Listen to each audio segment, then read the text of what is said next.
Welcome to BeFM Drama, where we turn great works of English literature into gripping radio.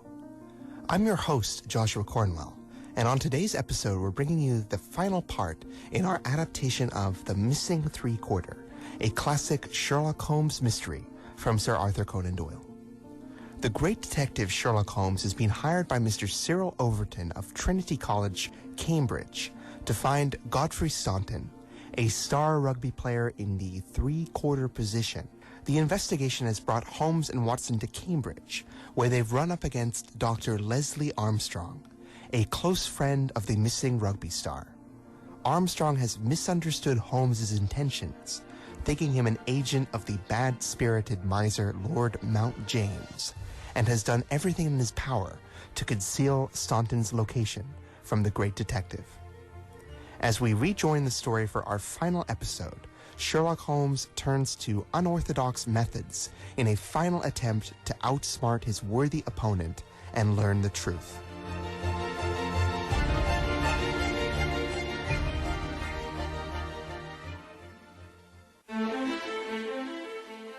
I followed Holmes down into the stable yard of the inn, where he opened the door of a loose box and let out a squat, lop-eared, white and tan dog, something between a beagle and a foxhound.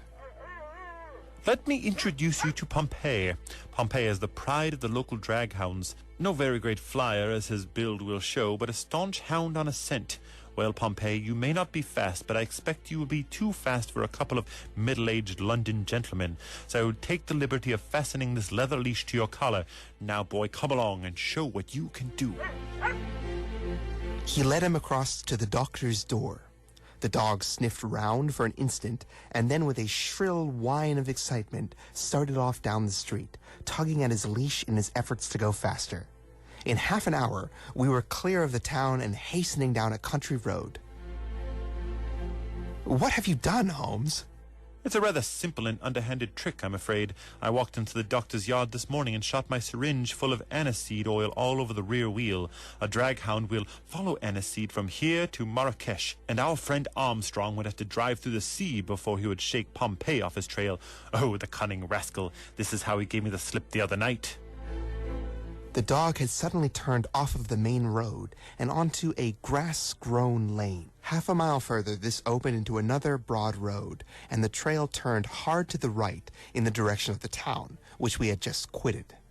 The road took a sweep to the south of the town and continued in the opposite direction to that which we had started. This detour has been entirely for our benefit, then.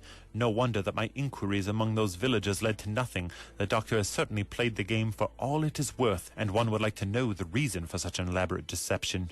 This should be the village of Trumpington to the right of us, and by Jove, here is the doctor's carriage coming round the corner. Quick, Watson, quick, or we are done. He sprang through a gate into a field, dragging the reluctant Pompey after him. We had hardly got under the shelter of the hedge when the carriage rattled past. I caught a glimpse of Dr. Armstrong within, his shoulders bowed, his head sunk on his hands, the very image of distress. I could tell by my companion's graver face that he had also seen. I fear there is some dark ending to our quest. It cannot be long before we know it. Come, Pompey. Ah, it is the cottage in the field. There could be no doubt that we had reached the end of our journey. Pompey ran about and whined eagerly outside the gate where the marks of the brougham's wheels were still to be seen. A footpath led across to the lonely cottage.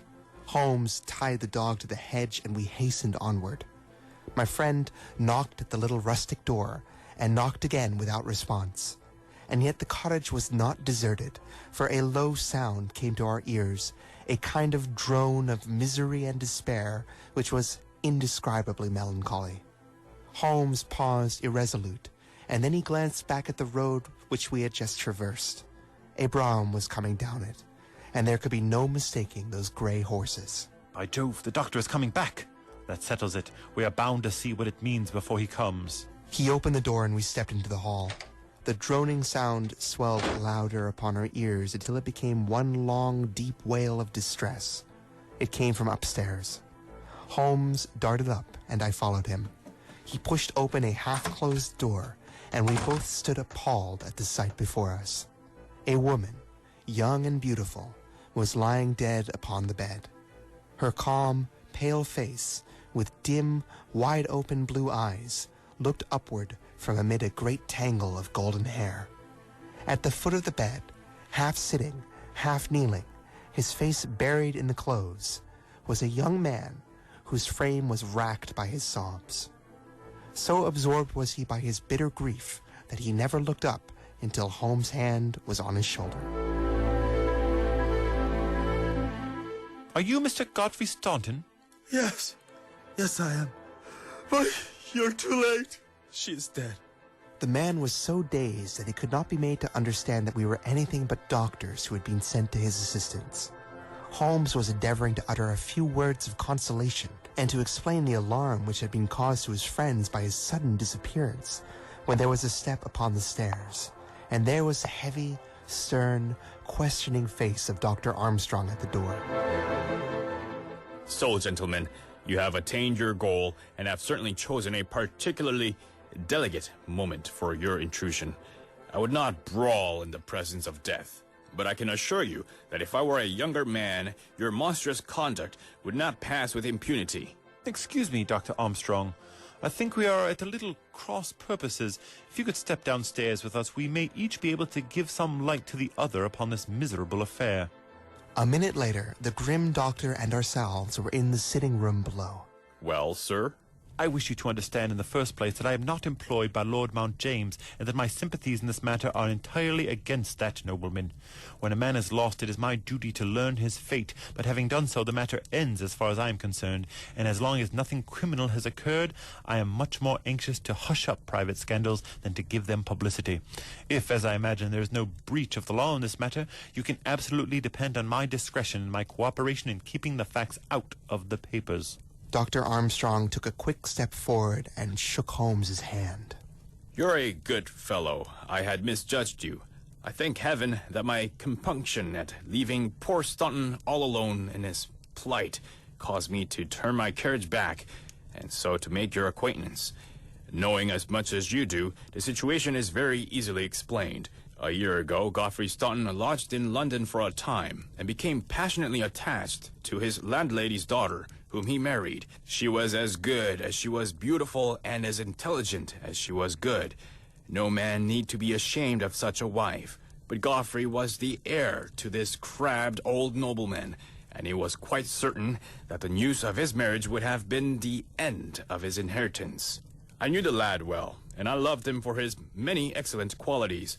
I did all I could to help him to keep things straight. We did our very best to keep the thing from everyone, for when once such a whisper gets out, it is not long before everyone has heard it.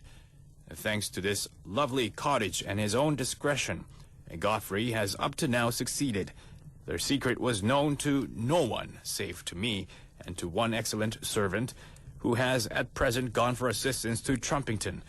But at last there came a terrible blow in the shape of dangerous illness to his wife. It was tuberculosis, consumption of the most virulent kind. The poor boy was half crazed with grief, and yet he had to go to London to play this match, for he could not get out of it without explanations which would expose his secret. I tried to cheer him up by wire, and he sent me one in reply, imploring me to do all I could. This was a telegram which you appear in some inexplicable way to have seen. I did not tell him how urgent the danger was, for I knew that he could do no good here, but I sent the truth to the girl's father, and he very injudiciously communicated to Godfrey. The result was that he came straight away in a state bordering on frenzy, and has remained in the same state, kneeling at the end of her bed, until this morning death put an end to her sufferings. And that is all, Mr. Holmes, and I am sure that I can rely upon your discretion and that of your friend. Holmes grasped the doctor's hand and shook it firmly before turning to me. Come, Watson. And so we passed out from that house of grief into the pale sunlight of the winter day and walked in silence back to our inn.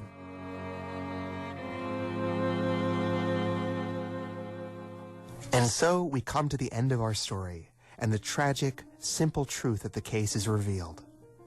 In the end, there was nothing sinister at all in Staunton's disappearance, only a sad, concealed truth.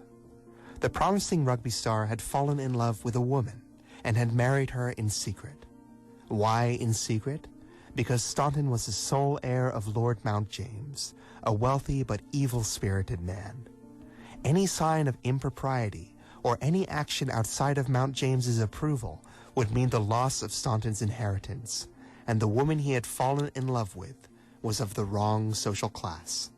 And so the marriage was kept secret, and all was well until Staunton's beloved wife fell ill with tuberculosis, a deadly killer of the era.